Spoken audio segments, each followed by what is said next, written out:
रुग्णालयात उपचार घेत असलेल्या मावस भावाला भेटण्यासाठी जात असलेल्या वृद्ध महिलेच्या गळ्यातील सोन्याची 3.5 तोळ्याची गोल्फ चेन आणि 2 तोळ्याचे सोन्याचे पेंडंट असे 1,98,000चे 5.5 तोळ्याचे दागिने दुचाकीवरील दोघांनी चोरून नेले। शनिवारी 6 एप्रिलला रात्री 9 वाजता आनंद ऋषी हॉस्पिटलच्या गेट समोर ही घटना घडली।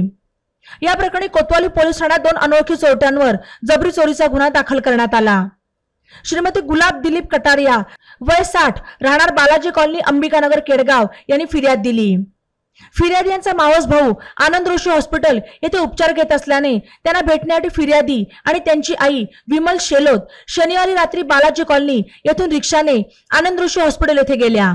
त्या गेटवर आल्यावर दुचाकीवरून आलेल्या दोघांपैकी पाठीमागे बसलेल्या चोरट्याने फिर्यादीच्या गळ्यातील सोन्याचा गोफ आणि सोन्याचे पेंडंट असा 5.5 तोळ्यांचा ऐवज बळजबरीने हिसकावून चोरून नेला। सोने ओरबाडल्यानंतर ते दोघे भरधाव वेगाने सक्कल चौकाच्या दिशेने निघून गेल्याचे फिर्यादीत म्हटले आहे। पोलीस अधिक तपास करत आहेत। ई नवा मराठा YouTube चॅनलला सबस्क्राइब करा आणि बेल आयकॉनवर प्रेस करा।